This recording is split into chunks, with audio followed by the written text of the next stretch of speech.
This is Nat, and Nat's working on thinking instead of reacting. He used to be a bolter. He's born again, but we constantly do obstacle work with him to activate that thinking side of his brain so he doesn't just go forward. So setting up things for him to go over and through and under are really good ways to make him think and listen to me instead of just squirting forward like he used to do. So I've already warmed up his hindquarters and his shoulder and started warming him up on the tarp behind me. When I first ask him to go over, I don't care how fast or slow he's going, just that he's going over. So if he starts to push his shoulder out or yield his hindquarters away upon approaching it, then I'll fix that and try to get him as straight as possible so that he just goes straight over. If he goes fast, I'll go with him. If he goes slow, I'll go with him. We'll just keep circling and doing it until he's doing it nice and calm. Okay?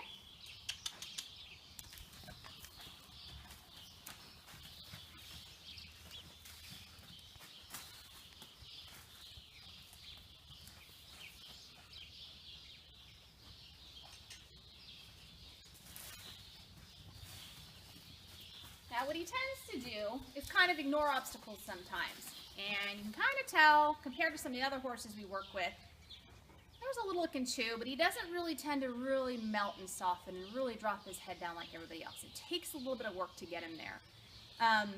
So what I did was spend some time stopping him on the tarp once he was going slow and letting him really engage with it, look at it, and acknowledge that it's there. Because otherwise he just kind of goes over it, but doesn't really acknowledge that it's there. So the next thing I'm going to do is try to stop him halfway over. So I'm going to walk with him, lift up the rope and stop my feet, and see if he can stay here on the tarp in this little claustrophobic spot, which is challenging for him. Okay?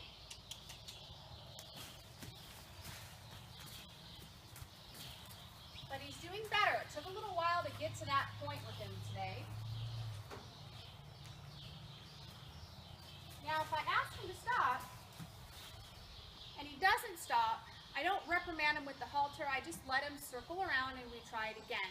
Because I don't want to get hard on his face, because then he kind of gets just bracy with his head. So I want to just keep offering it to him until he can mentally, physically do it. And it usually takes a few circles. And then he started looking at it and interacting with it. And his head's starting to come down, which is good. So he's starting to get a little more relaxed. Something else I like to do is bring him about halfway, stop him, I'll bring him a little bit further, and then back him up out of the obstacle. Be careful your horse isn't too reactive with the tarp moving around in their feet. We've done a lot of dragging it around, get him used to that, kind of getting onto his feet a little bit. Because once they start going backwards, it's a very can spook them if they get tangled up in that tarp. Alright, so now we might be ready to start adding another wall here and see how he handles with a little bit more of a squeeze. Okay, so we're back. We built up the other side of the squeeze there. This is my first attempt ever putting him through an obstacle exactly like this. He's done the noodle squeeze and yeah, I guess that's about it. Or backing through the logs on the ground. He gets claustrophobic even backing through logs on the ground. Even stopping over a horizontal log on the ground, we do that. Just anything that's under him, around him, I can feel him kind of get tense. So that's why we constantly work on this stuff. So I'm going to ask him to step on up.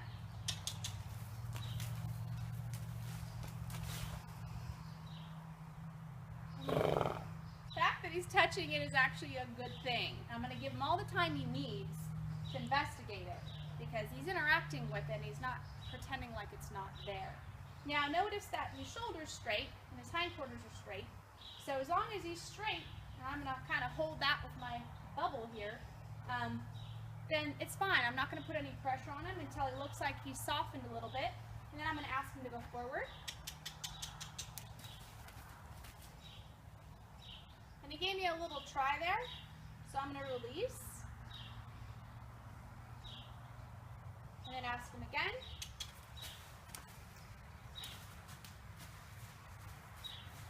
And that was pretty darn good.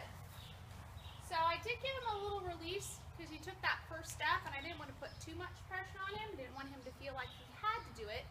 I'm asking him to do it. Now, if he started backing up, then I'd put more pressure on him, at least to get him kind of up to that starting point. So this direction is more difficult for him. So we'll see how he does.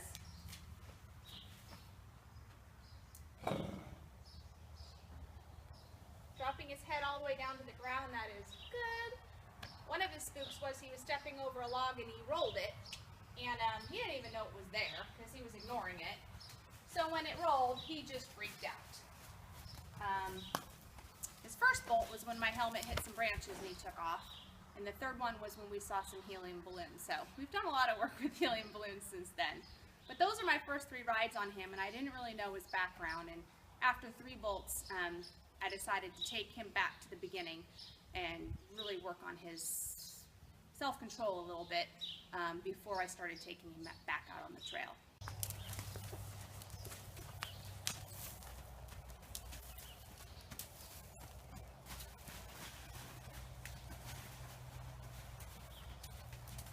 Doing good with the obstacle under saddle. The first few times I took him through, I just let him go through on a long rein so that he didn't feel claustrophobic with me picking up the reins.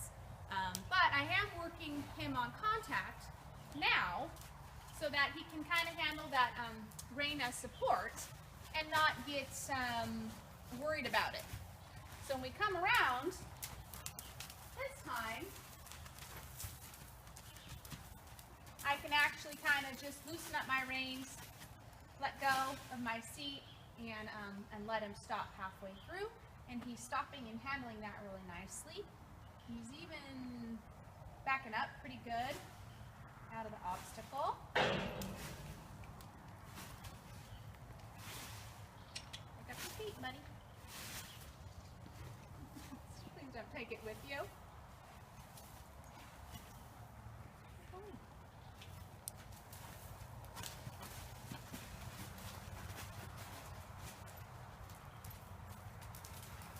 Thanks for watching.